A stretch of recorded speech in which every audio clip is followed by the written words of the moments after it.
Muka bahagia, hati bahagia. Karena tanda bahwa kamu ikut Tuhan di tengah badai, the joy of the Lord tidak akan hilang.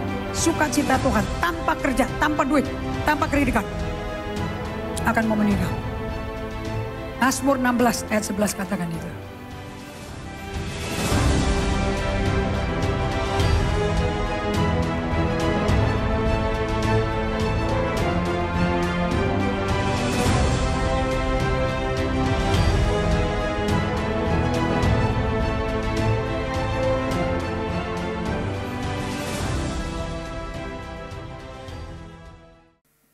Well, today saya mau lanjutkan kelanjutan daripada pelajaran minggu lalu dari our anniversary. Di tengah-tengah situasi seperti ini, you see disaster that happened, bad thing. Ada many American preacher was saying like make a title of a sermon. Why do bad things happen to believer? Kenapa sih kok hal-hal yang mengerikan ini kok bisa terjadi pada orang percaya itu, kenapa sih? Anda pernah nanya seperti itu? Siapa yang suka baca kitab Ayub? Favoritmu itu kitab Ayub? Angkat tangan tinggi. Gak ada. Sayang kalau kamu gak pilih itu. Karena kamu mungkin tidak mengalami apa yang Ayub alami. Itu buku ditulis buat kita. Satu buku full. 42 pasal untuk kita.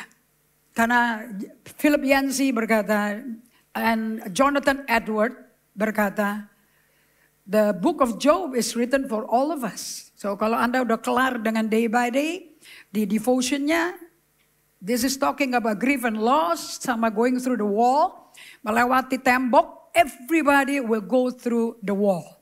Apa itu the wall? The wall adalah pengalaman untuk mendewasakan kalian. Jadi Tuhan itu selalu memakai situasi buruk yang kalian lewati.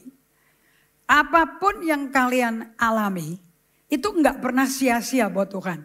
God never wastes anything that we go through.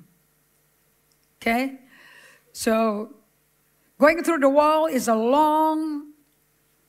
bukan long and winding road. A mature spirituality requires that you go through the pain of the wall.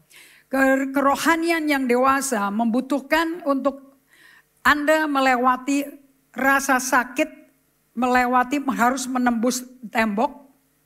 Atau, or as the ancient call it, orang-orang kuno zaman dulu memanggilnya the dark night of the soul. Okay, ini istilah dari seorang santo, orang Spanyol.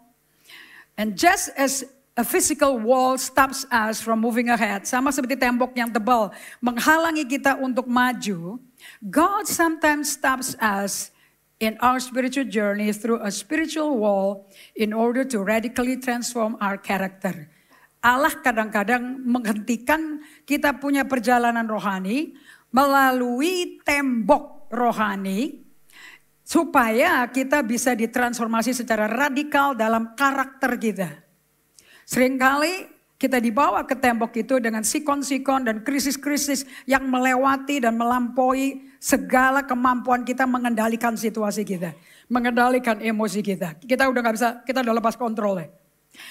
Makanya saya ngerti kenapa Yesus berkata di Yohanes 15 ayat 5, without me you can do nothing. Di luar aku kamu gak bisa buat apa-apa. Because you will go through circumstances and crisis beyond your control. Regardless of how we get there, gak peduli bagaimana kita sampai ke tembok dan menembus. Gak boleh muter, gak boleh manjat, gak boleh gali lubang di bawah, tapi harus melewati tembok tersebut. Every follower of Jesus at some point will confront the wall. Setiap pengikut Yesus, apprentice-nya Yesus, pasti di salah satu titik hidupnya akan mengkonfrontasi hidupnya dengan tembok berat ini. Temboknya tebal. Failure to understand and surrender to God's working. Gagal untuk mengerti dan berserah kepada pekerjaan Allah di dalam dirimu. Di tembok seringkali menghasilkan a great long-term pain. So failure to understand and surrender to God's working in us. God working in us. Allah yang bekerja dalam kita. At the wall, often result in great long-term pain. Ongoing immaturity, dan kalian akan selamanya diri Kristen bayi, penuh dengan kebingungan and confusion. But receiving the gift of God in the wall, tapi melihat tembok itu sebagai kado dari Tuhan. However, transform our lives forever, akan merubah hidup kita selamanya. Kalau di Peter Scazzero di bukunya Emotionally Healthy Spirituality, he will say, the wall will definitely change you, but definitely you will not remain the same. Kamu gak bisa sama lagi. Dan semua orang ngalami the wall, dan majority orang yang gak dewasa rohani, sakit jiwa, aneh-aneh kelakuannya, mereka sebetulnya menghindar the wall.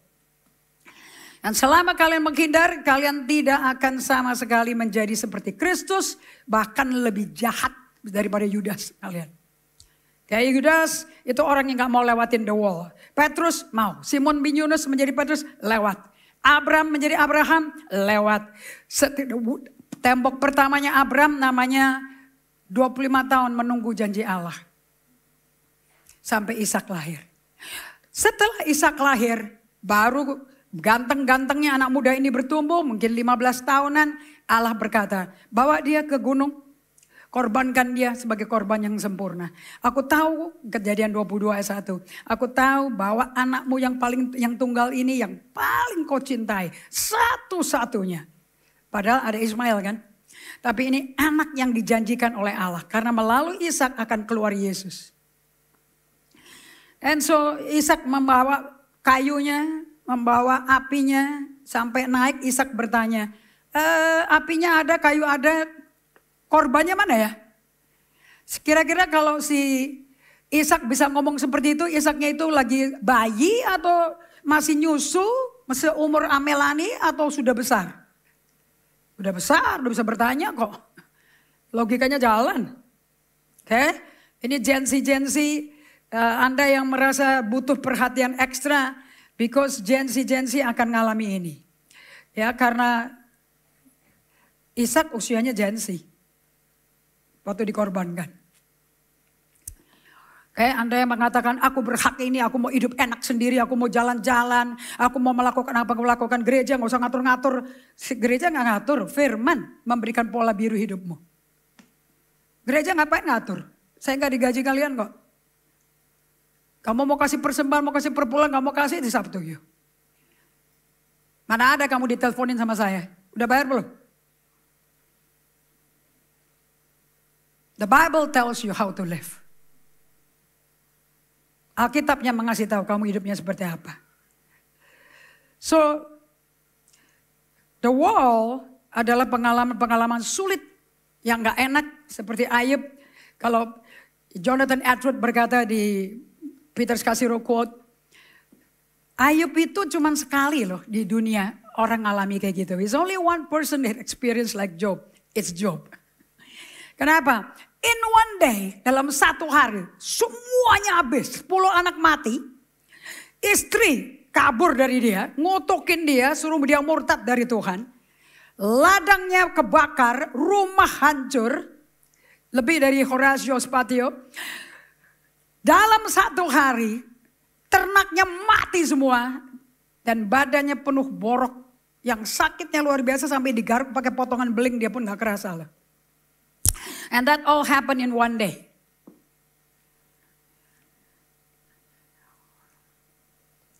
Kalau kita, katanya Peter Scazzero, now we do experience that kind of disaster sometime.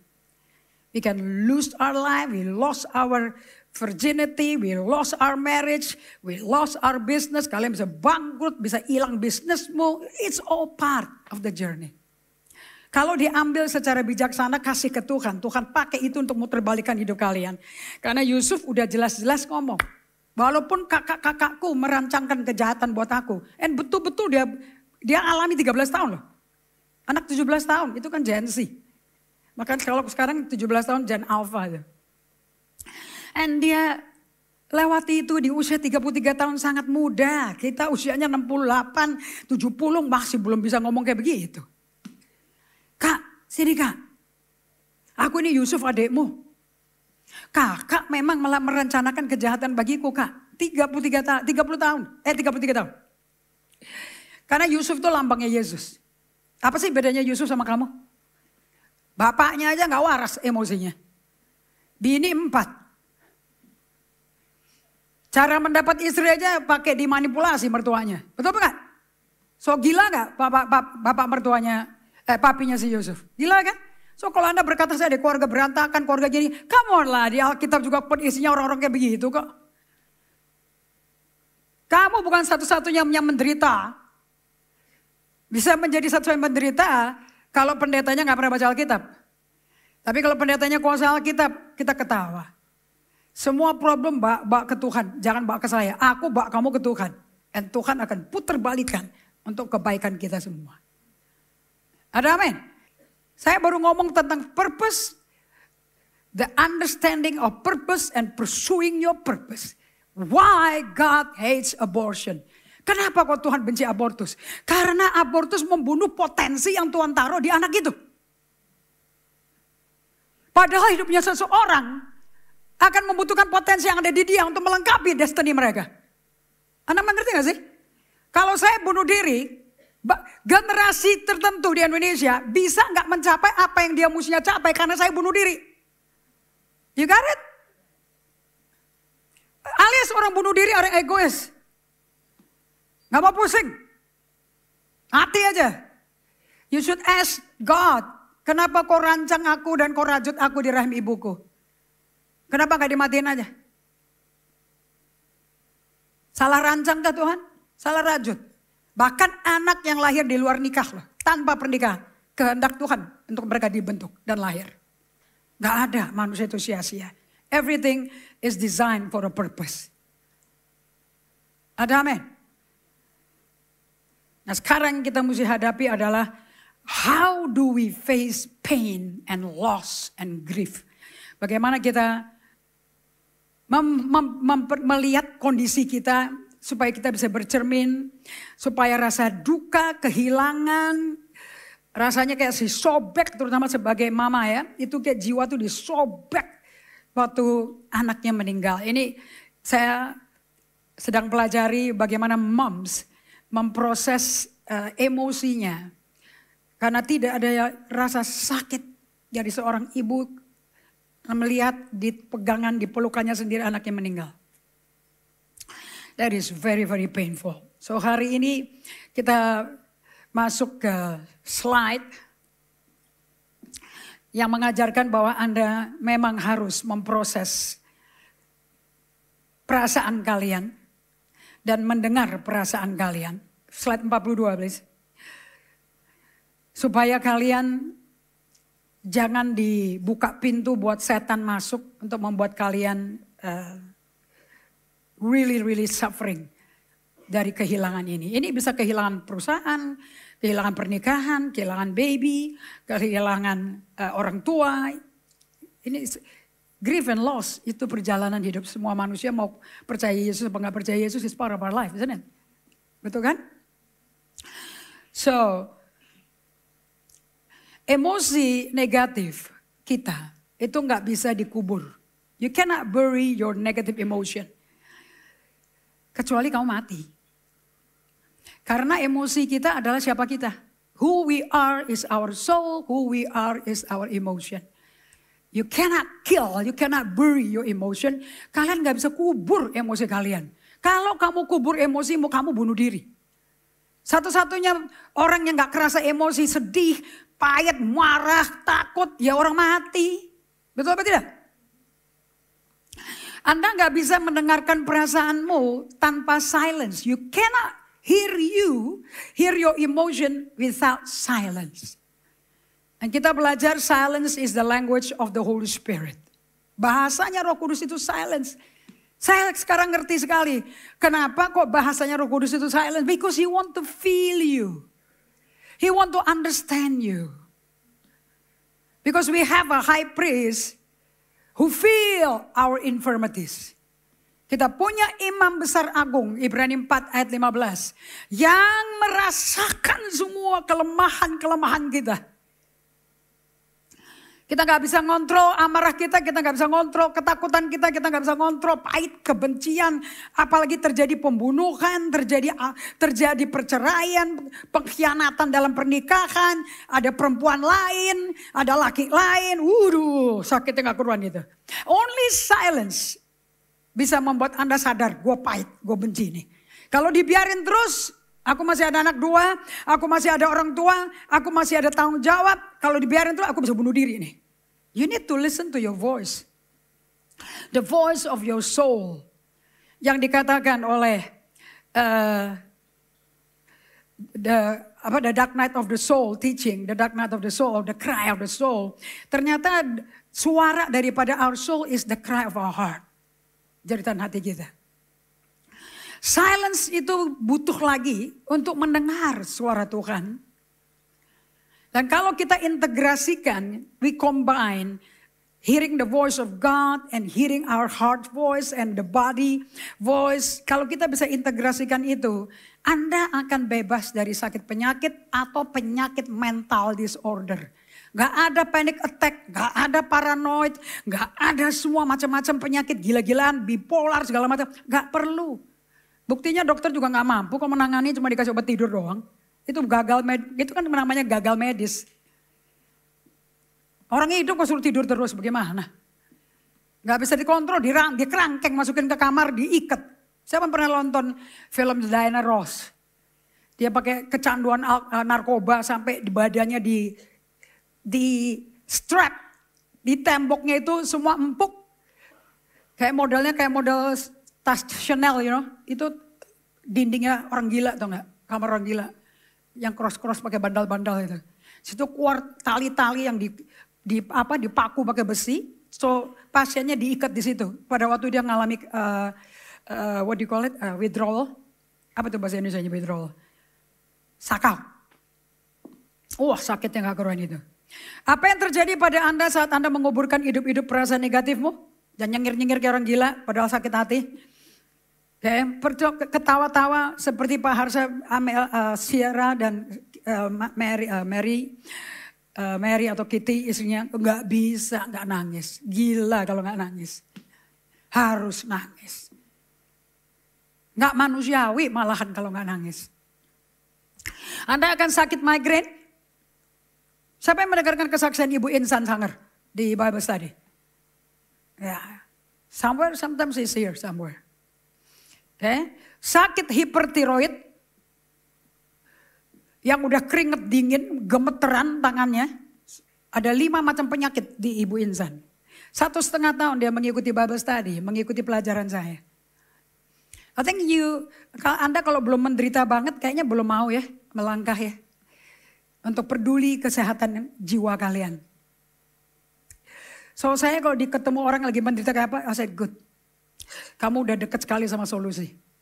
Karena tidak mau dikasih resep juga akan pasti nyerah. Karena udah gak tahu lagi mesti ngapain. Tapi kalau masih bisa pakai obat, punya duit, mau ke dokter, mau punya cara sendiri, cara tradisional, silakan. Gak akan melakukan ini. Mbak Ibu Insan rendah hati. Dia bisa berdiri nyanyi, sibuk sekali diundang sama saudaranya semua keluarga Sanger. Ini penyanyi Sandra Sanger, Nancy Sanger, Norma Sanger semuanya. Penyanyi top dari Manado. Kalau nggak minum obat nggak bisa berdiri lurus di choir. Dan kalau berdiri bisa jatuh-jatuh, mau pingsan, bisa ada suara mau mati go, jatuh mau mati go. Tapi semua praktek yang saya sebut sebagai soul care, dia lakukan. Dan Roh Kudus ngomong sama dia, kamu buat apa minum obat terus? Dan sebutin obat-obat yang saya nggak tahu ya. Karena ternyata pasti itu obat gila-gilaan tuh dosisnya dan ngeri obatnya. Jantungnya berdegup kayak orang mau sakit serangan jantung.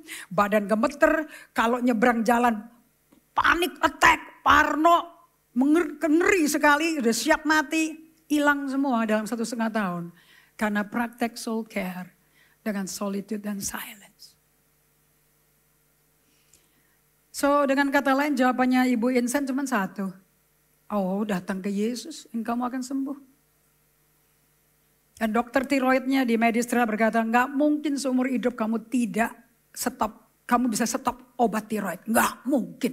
Seumur hidup sampai mati kamu makan minum ini. Hari ini dia 6 bulan dia berhenti obatnya. Everything is fine. Bukankah luar biasa? Oh, Yesus lebih hebat dari dokter-dokter manapun juga. Saya nggak menghina apapun. Dok, kita butuh dokter, but dokter bukan jawaban akhir. Jesus is. Ada amin? Semua migraine headache dia ada, GERD dia ada, triggers, problem jantung, sakit fisik, bocor emosi, semuanya ya. Dan dia lagi belajar, itu kalau saya latih dia bisa khotbah tuh, Ibu Insan. Bisa ngajar, makanya saya minta kalian pergi ke Karis, ngalami kesembuhan total dari Yesus, berjumpa dengan Yesus di sekolah Alkitab Karis, dan belajar di videonya dengan Andrew Womack, belajar seperti murid bukan mau jadi guru. Jangan belajar di Karis mau jadi pengajar. Belajar di Karis untuk ngalami firman. Orang yang ngalami bisa ngajar, karena punya pengalaman. Because you cannot give what you don't have. Tapi jangan taruh di otak padahal gak ngalami. Itu munafik namanya, penipu, Farisi. So emosi diberikan Tuhan sebagai hal yang perlu diperhatikan, bukan disia-siakan saja. Emosi, ini perkataan Gary Scott Zero.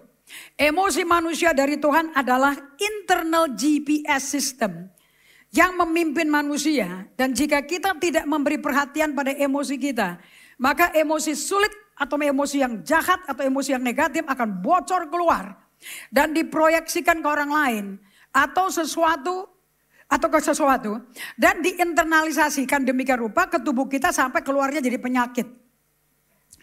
Saya berdoa Anda dengar ini, Anda mau sembuh loh. Dan jangan kompromi dengan sakit mah, asam lambung, migrain itu abnormal tuh. Masa orang Kristen pemimpin carousel, tim pastoral, aku tenang, gue mesti ada sakit mah. Nggak bisa dong. Kalau mau jadi leaders di dalam carousel, Anda mesti hidup sesuai firman. Dan tantangannya Yesus. Benar gak tuh omonganmu? Yesus suka ditantang. Gak ada Tuhan yang berani ditantang, yang minta ditantang. There's no other God who asks us to challenge him except our God. Betul apa tidak? Maliaki 3:10, coba baca semua, buka ayatnya. Kalian kalau datang ke khotbah saya jangan kayak orang dengar cerita ya. This is about your life loh. Maliaki 3:10, datang sekali-kali upaya kayak bawa buku sedikit kayak. Kalau gak punya credit card, gak punya duit gak apa-apa. Gak punya Alkitab apa-apa. Nyawamu hilang. I don't care if you don't have money, I don't care if you don't have a credit card. I do care if you don't have the Bible. Maliaki 3:10. Lihat, Tuhan tantang kita. Bawalah seluruh persembahan persepuluhan itu ke dalam rumah perbendaharaan. Supaya ada persediaan makanan di rumahku. Katakan sama-sama, 3 kata ini. 2, 3. Dan ujilah aku. Test me now. Uji aku. Apa aku tidak membukakan bagimu tingkap langit? Itu 3 kata itu kamu lingkar itu. Anda kalau mau nguji, jangan uji Apostol Indri. Yang diuji Tuhan langsung. Saya begitu gila percaya sama Tuhan. Sampai saya proklamirkan firman Tuhan. Dengan tidak ada tanda ngaling-ngaling. Kenapa? Karena perkataannya bisa diuji. Dan teruji di hidup saya. Kalau nggak teruji bagi pendetamu, ngapain kamu dengerin saya khotbah? It has to be proof. Working in my life. Ada amin? So menolak, balik ke slide. Menolak memperhatikan perasaan-perasaanmu akan membuat kita buta rohani. Dan bisu rohani dan tuli rohani. Anda gak bisa bernubuat, Anda gak bisa kata-kata marifat, Anda gak punya karunia menerjemahkan bahasa roh. Because you're blind, because emotional you're sick. And majority orang-orang yang aktif datang ke gereja, yang gak pernah bergereja lokal, gak pernah berakar, cari tempat ibadah untuk bernubuat, kasih penglihatan, itu bahaya loh itu. Dan melakukan nubuatan pakai rekaman. Tidak ada, di Amerika namanya tidak ada yang namanya a private prophet for you. Parking lot prophecy is sesat. Kalau bernubuat, 1 Korintus 14 berkata, prophecy is to build everyone. To build the church, not for one person. So menolak memperhatikan perasaan-perasaanmu akan membuat kita buta rohani, bisu rohani, tuli rohani. Jangan coba-coba nubuat, jangan coba-coba khotbah loh. Kalau emosimu sakit loh. Karena apa yang ada di kamu akan keluar ke orang lain. Oleh sebab itu tema daripada ulang tahun kita the waiting. Menanti Tuhan. Menanti Tuhan adalah seperti kejadian nyata dari Harsha dan Kitty ya. Dan Sierra. Aduh saya nangisnya karena saya berada di sepatu mereka waktu saya tiba di Singapura. Perihnya, nyerinya, kesobek-sobek ikatan jiwa. Karena ini kan satu keluarga, ikatan jiwanya kan satu. Itu pakai pedang tajam dipotong mendadak dengan kematian mendadak ini loh. Dan menanti Tuhan dari sakit kesobek-sobek terkoyak-koyak jiwanya. Sampai mereka sembuh menjadi murid Kristus. That's the waiting. Dan tidak ada perubahan instan. You need to walk through the pain. Anda mesti lewati sakitnya, Anda mesti rasakan sakitnya, Anda mesti terima sakitnya, Anda mesti peluk, yes, aku sakit. Ya, aku kehilangan. Ya, aku dukanya berat sekali. Itu mesti keluar, kalau enggak ada kitab Mazmur. That's the book of Psalm. Jadi kalau Anda enggak suka pakai buku Mazmur because kamu tidak pernah memproses dan merasakan emosimu. Buku Mazmur jadi boring buat kamu. Orang yang tidak mengenal jiwanya, don't understand buku Amsal, Mazmur, Amsal, Pengkhotbah. You don't understand. Dan kata waiting di bahasa Ibrani-nya kavah. Kavah artinya to be intertwined with a third leg. My addition, of course, is God's leg. You tie up with your partner is the Holy Spirit. And tie my legs together with Him. And to be in sync with one another, with the Holy Spirit. In the time of grief and loss, jangan lepas dari Roh Kudus. Satu dengan Dia. Jangan jauhi Tuhan. Philip Yancey berkata, the only one thing that God cannot do is when you desert God. Kalau engkau ninggalin Tuhan, Tuhan gak bisa ngapa-ngapain. Because He honor your punya keputusan. Kalau Anda di tengah-tengah kesulitan yang paling sulit, dan Anda datang ke Tuhan, come to Jesus, terima undangannya Dia, you are humbling yourself. Di situ Tuhan bisa bekerja untuk merubah ratapmu menjadi tarian, tangisanmu menjadi pujian.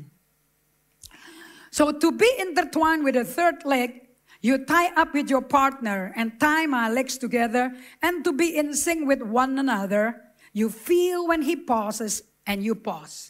You feel when He runs and you run. And those who intertwine with God, who wait and ties up their life with God, they renew their strength. Situasi kondisi berat apapun, Anda nggak bisa berhenti hidup loh. Masih banyak tanggungan kalian loh.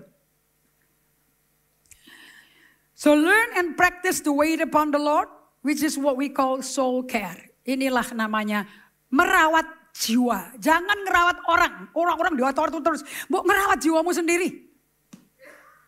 Sehingga orang lain bisa lihat kamu bergaul sama kamu terawat rasanya.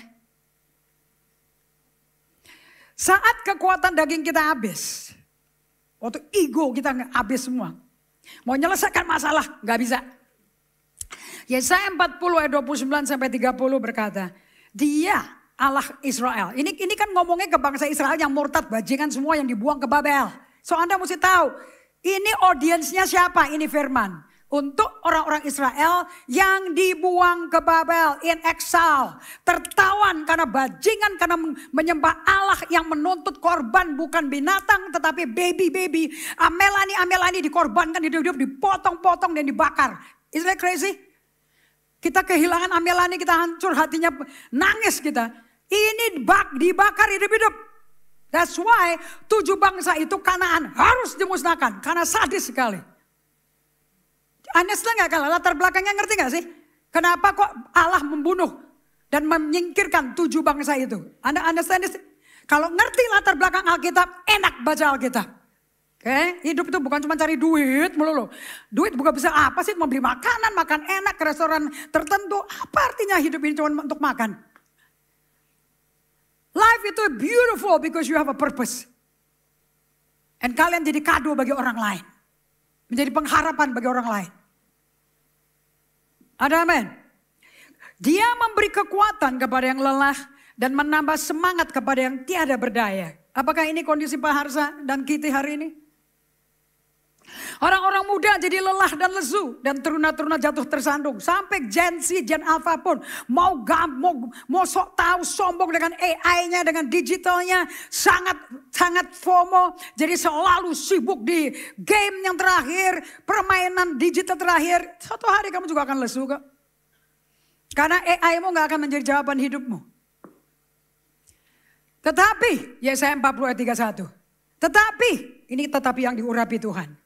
Orang-orang yang menanti-nantikan Tuhan mendapat kekuatan baru. Bagaimana kamu mendapat kekuatan baru? By intertwining with the third leg. You tie up with your partner, tie your legs together to be in sync with one another. You feel when he pauses, you pause when he pauses, you run when he runs. And those who intertwine with God, who wait and ties up their life with God, renew their strength. Mereka seumpama Raja Wali yang naik terbang dengan kekuatan sayapnya. Saya tadi ngutip lagi slide yang sebelumnya tadi. Mereka berlari dan tidak menjadi lesu. Mereka berjalan dan tidak menjadi lelah. Dan orang-orang ini punya ritme hidup. Berdiamlah di hadapan Tuhan. Nantikan dia. Pada saat kita kehancuran ngalami. Pada saya mengalami disaster selama 6 tahun. Saya disuruh diem. Dibikin diem. Otak udah gak bisa mikir. Sekelilingku juga panik. Aku dibikin diem. Dibikin gak berdaya sama Tuhan. Ternyata itu momen kita memberikan space buat Tuhan kerja atas nama kita. Semua situasi burukmu hanya bisa Tuhan yang kerjakan.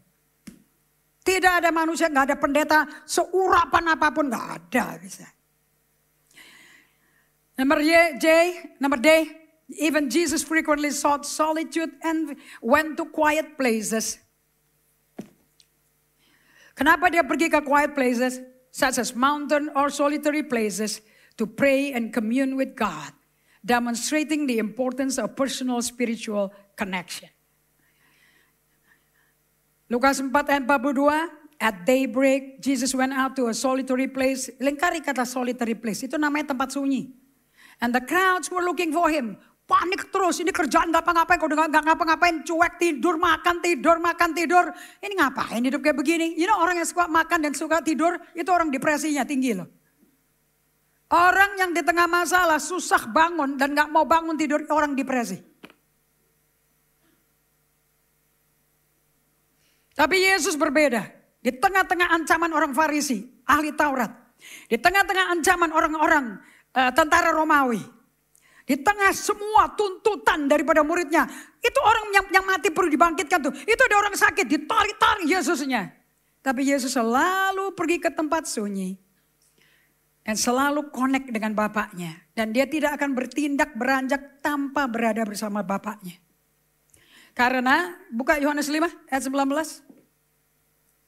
John 5:19. Kenapa kok Yesus melakukan itu semua? Ini semua dari ulang tahun kemarin ya. So kalian kalau ikutin di YouTube tiap hari Selasa kamu akan dengarkan khotbah dari hari Minggu.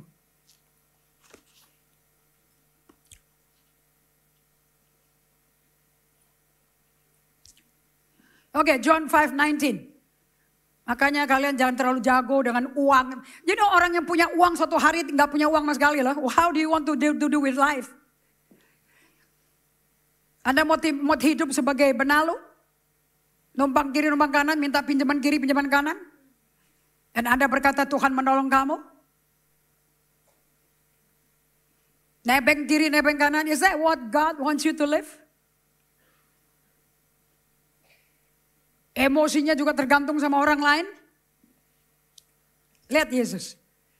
Gak pernah Yesus gagal sama sekali. Apa rahasia ketidakgagalan Yesus? Yuk baca sama-sama. Maka Yesus menjawab mereka katanya, aku berkata kepadamu. Siapa yang ngomong? Sesungguhnya anak tidak dapat mengerjakan sesuatu dari dirinya sendiri. Apakah Yesus tahu dia manusia terbatas? Is he a limited being? The Son can do nothing of himself. Except the Son sees the Father do. Yesus mengakui gak? Dia peluk gak? He is a limited being. Dipeluk gak? Aku nggak bisa loh. Apakah dia penuh Allah? Apakah dia penuh manusia? Yes. Sebagai manusia, aku nggak bisa mengerjakan sesuatu diriku sendiri. Mana talenta, mana akademis, mana pinter goblok. Jikalau tidak ia melihat Bapa mengerjakannya. Unless the Son sees the Father. Berapa sih rohani Anda? Berapa dalamnya? Can you see God? Can you see Jesus? Atau problem terus. Maunya saya mesti digenapi. Kemauan saya mesti dituruti. Baru itu cinta Tuhan bagi kami. Sejak kapan Tuhan hidup untuk mengikuti kemauannya kamu? Sejak kapan? Mana ada ayatnya?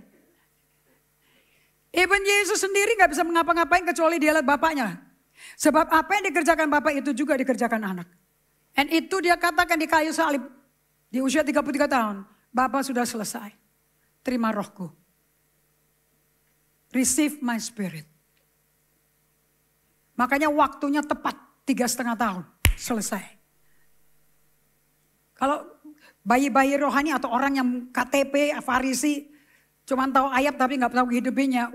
Maksa kehendak mereka yang digenapi. Sampai Yesus aja mau dibunuh. Bagaimana Yesus bisa tahu Bapaknya lagi ngapain, ngerjain apa, supaya dia bisa kerjakan di hari itu. Kalau dia nggak connect sama Bapaknya tiap hari.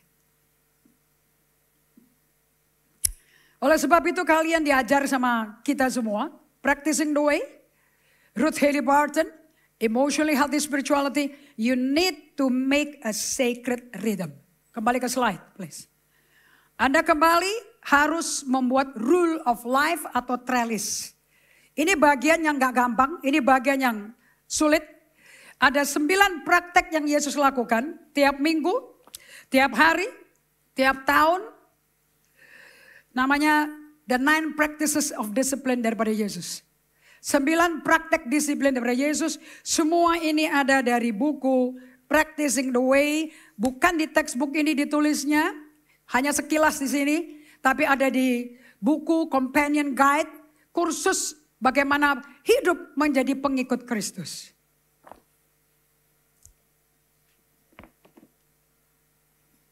Kalau enggak Anda bukan Kristen. Anda ikut agama pendetamu. Dari semua orang di ruangan ini yang tidak akan tertipu sama setan yang khotbah di sini. Saya enggak nipu kalian dan karena saya tidak ditipu setan, saya enggak akan mau tertipu. Dan saya enggak nipu kamu.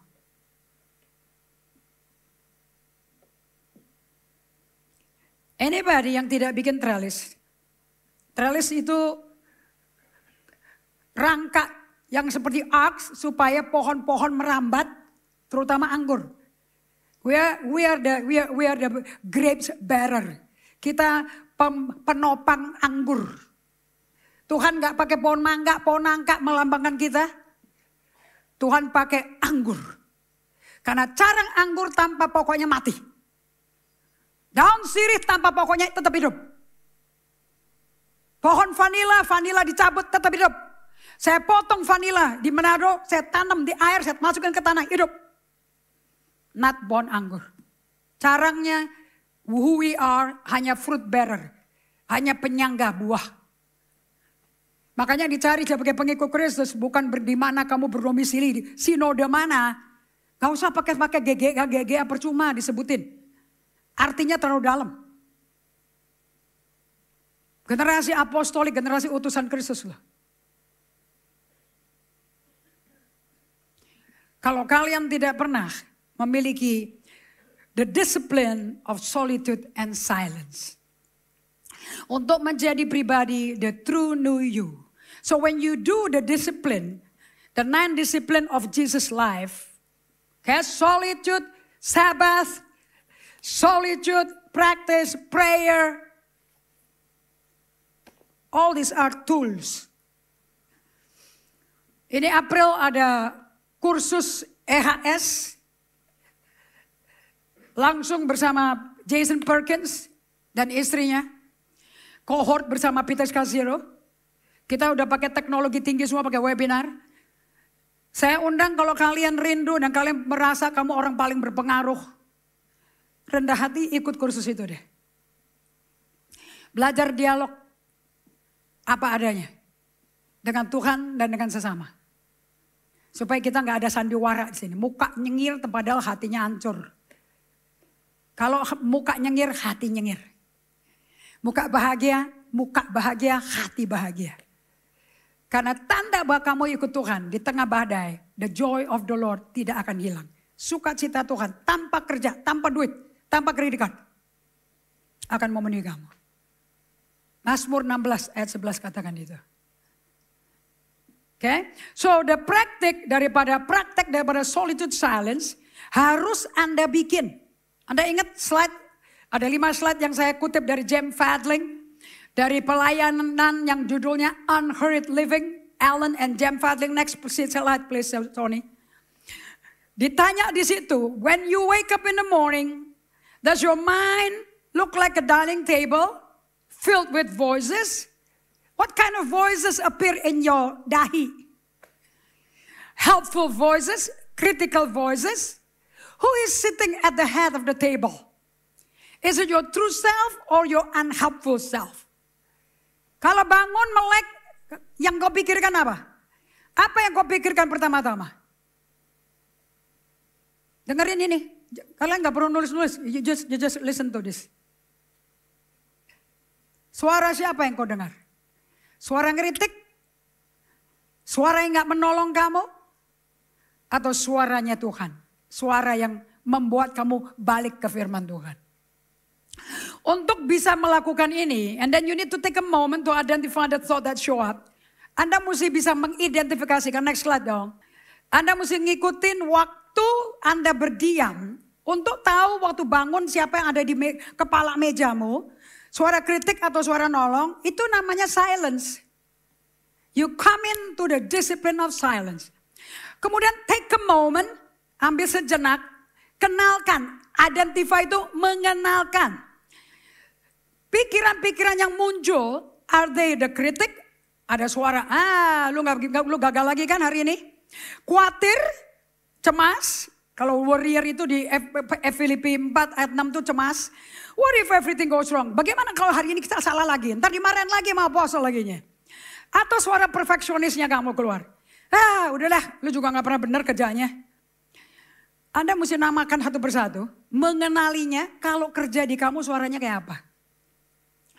Waktu suara negatif itu muncul, when negative thought take control, pause, jeda.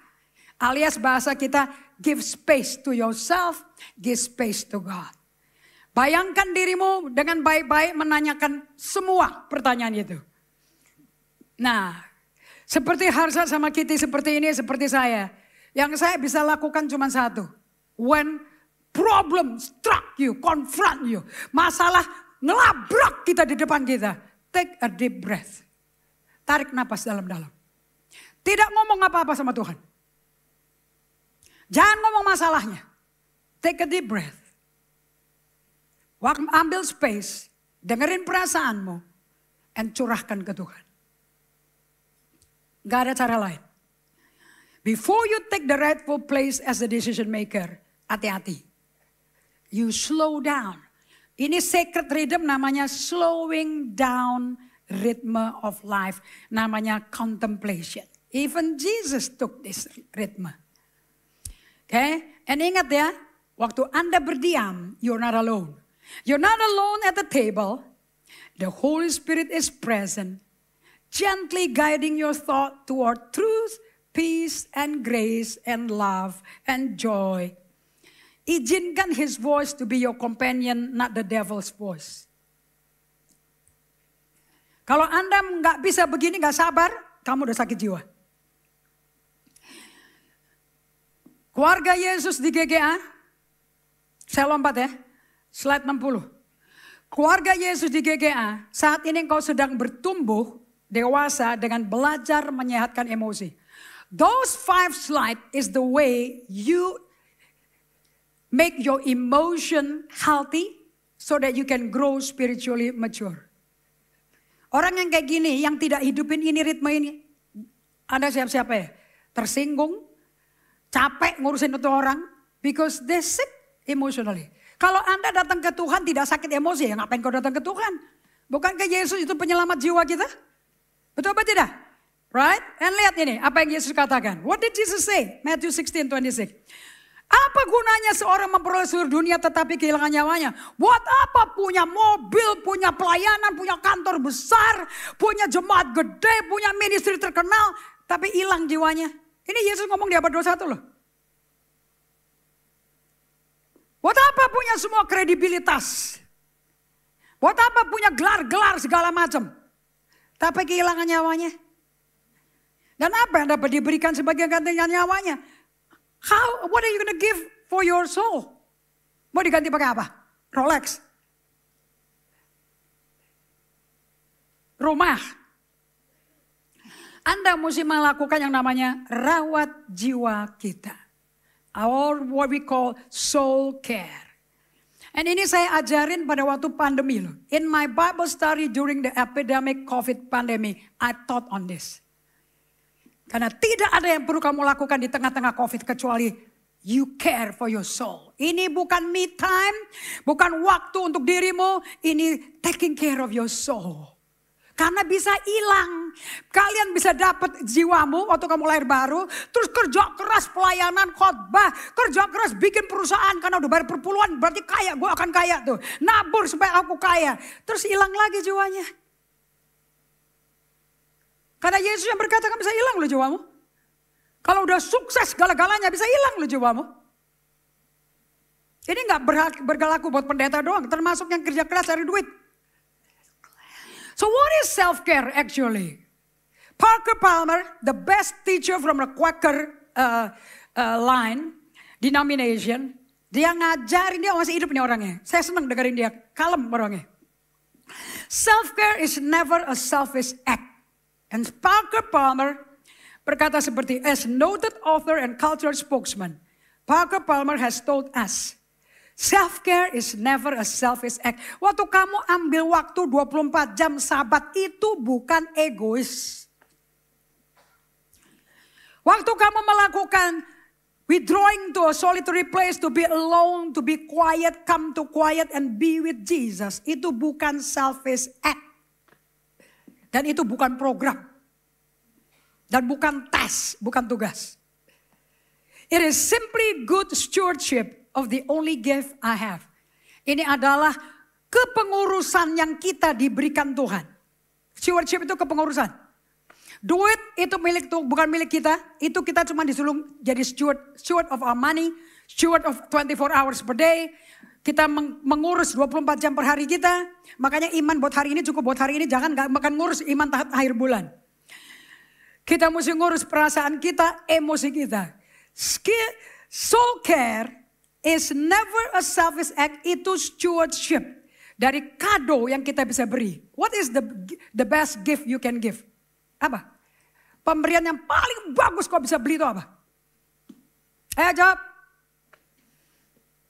Ayo jawab. What is the best gift you can give?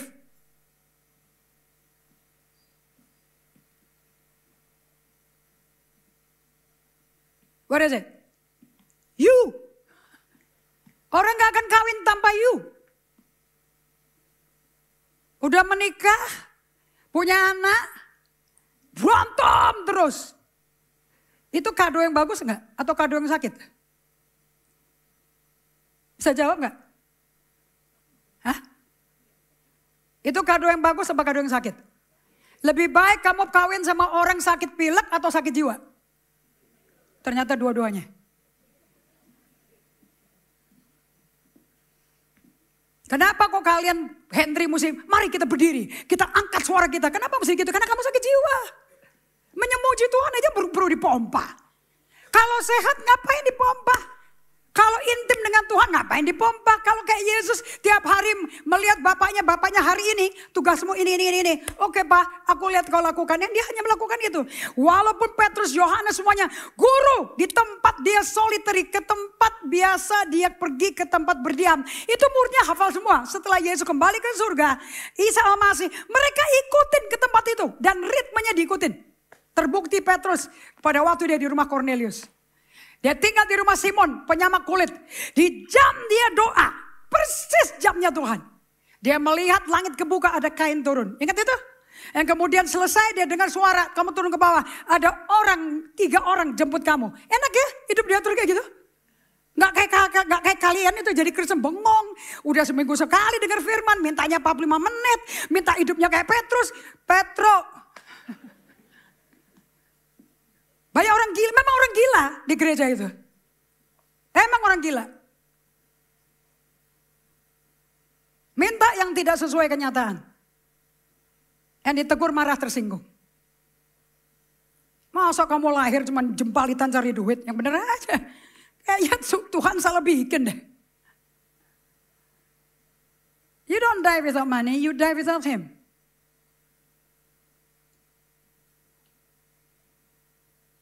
Right? So the gift I was put on earth to offer to others. Makanya apa visinya GGA? Keluarin Sony. Buka dong, kamu kan punya itu kan? Kalian punya pembatas buku. Apa visinya GGA? Kenapa sih kamu ada di gereja ini? Kenapa? Transformasi? Dengan berpartner dengan kuasa kasih Allah? Demi siapa? Demi orang lain. So who is the gift sebetulnya? Siapa kado itu? You. Kalau kadonya gak berguna, kita buang loh. Betul-betul kalau udah tua. Right? Tapi Yesus gak buang loh. Dia pungut yang dibuang.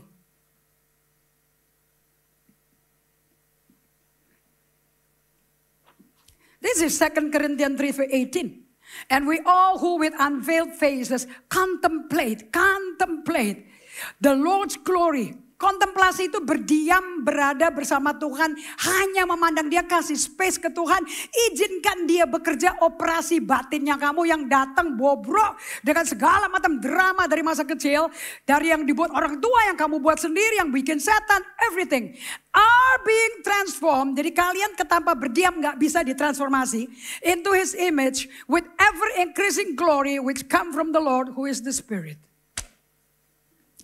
No transformation can happen without the Holy Spirit. No transformation happen by your own strength.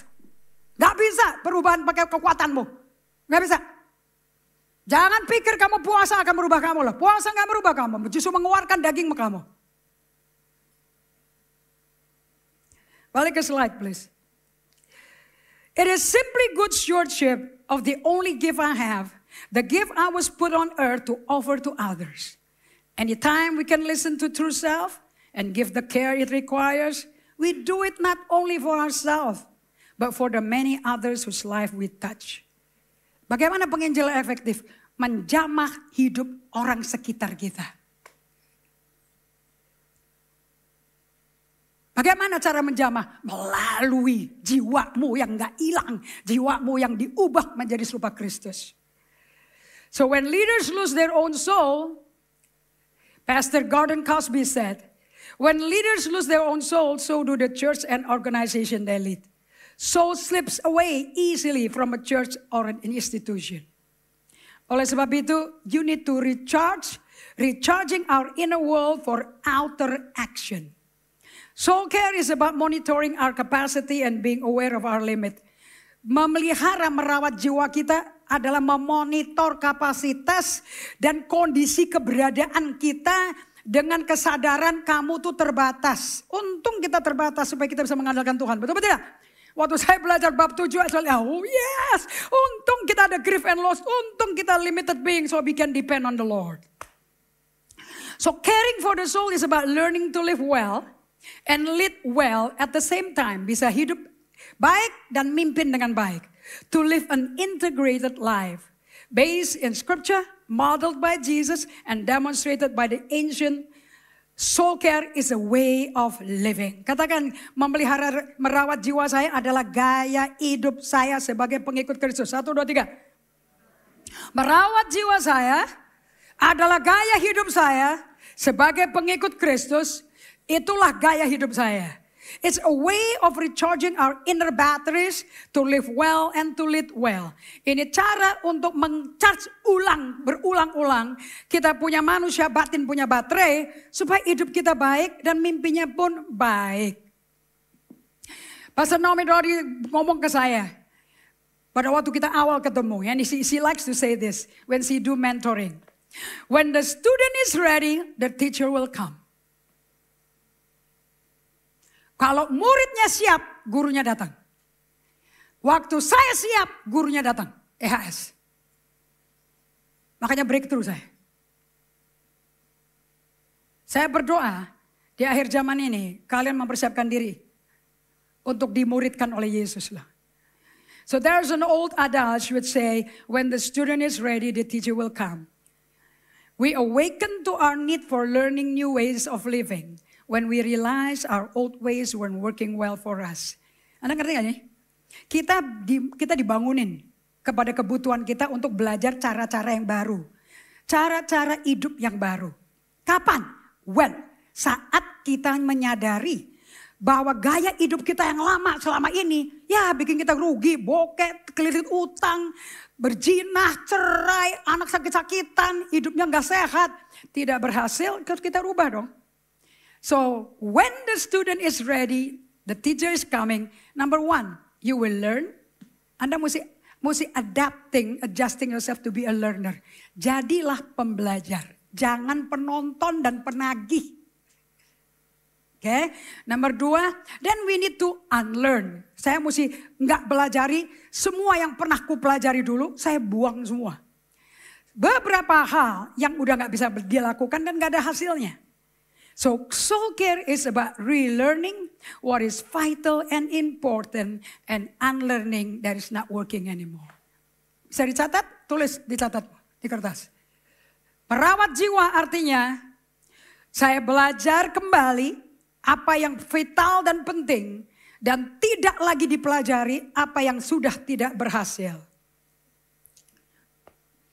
Let me close with this. Kalian lihat ini ada vas yang dari waktu ulang tahun saya bawa. Ya, saya butuh bantuan atau orang laki-laki di sini. Sini Edward bantuin saya.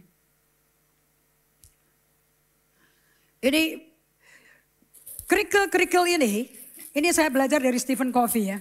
The 7 Habits. Kerikil-kerikil ini adalah aktivitas hidupmu sehari-hari. Every day. This is your life. Your activity. Semua di sini. Bisa disorot kameranya ke toplesnya. Okay. And then kalian disuruh sama apostle masuk menyediakan dirimu untuk bisa dimuridkan Yesus. So Anda mesti ada yang namanya day by day. Anda mesti izinkan Roh Kudus bekerja 8 langkah bagaimana membentuk jiwa kalian biar sehat.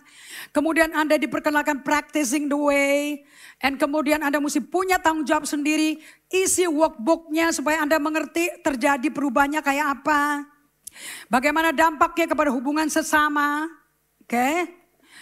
Dan ini mesti baca Alkitab day by day, silence, solitude. You have additional things to add into your daily life. Nah, ya? Kemudian kita tambahkan, kita mesti punya WPDA. So kita mesti masukin Yesus juga, tambahin lagi. Ini solitude. Ini silence. Ini doa mazmur. Ini baca firman. Wah, tabungnya udah penuh. Gak masuk. Gak cukup 24 jam melakukannya semua. Right? Karena yang ini lebih penting kan. Udah biasa, aku kalau bangun pagi itu udah biasa. Masak air panas, bikin kopi, sediain makanan semuanya beres. Nanti terakhir baru Yesus. Ya, betul. Bagaimana kalau kita ikutin Matius 6 ayat 33. What if we follow Matthew 6:33? Seek first the kingdom of God and all its righteousness. And everything yang kau pikirkan tiap hari shall be added to you. Kejar dulu kerajaan Allah dan kebenarannya. Nanti semua yang kamu bilang kurang, gak ada waktu lah, sibuk lah, menekan, tersiksa, akan ditambahkan. Kamu gak usah kerja malah dikasih kok sama Tuhan. Right? So, why don't we put God first? Yesus dulu ya. Jam 4.30 ya. Kemudian ada day by day. That's one. Right? Kemudian ada Bible, the word. You pray psalm, doa Mazmur. Delima itu lambang kehidupan. Oke. Apalagi? Keluarga. Ini gak bisa dilantarkan ini. Apalagi yang masih kecil-kecil. Kalau udah gede masih bodoh. Right? Sekarang kamu tuang ke dalam. Setelah ini diprioritaskan. Now semua kehidupan sehari-harimu kita masukin.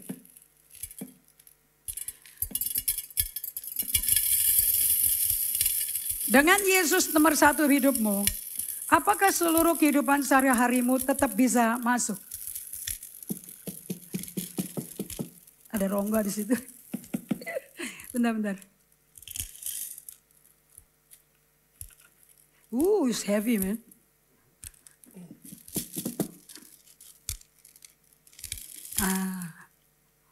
It's heavy. Oke. Coba masukin. Ya. Yang bawah belum masuk.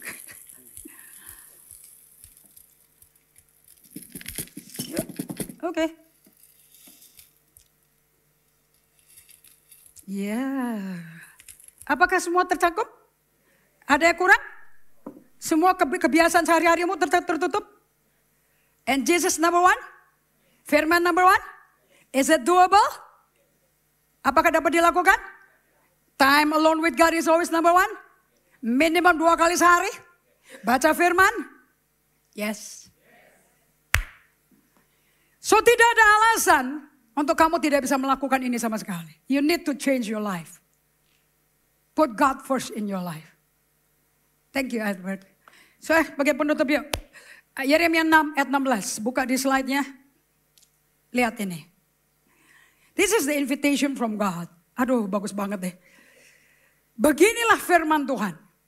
Ambillah tempatmu. This is invitation from God. For you to live like this.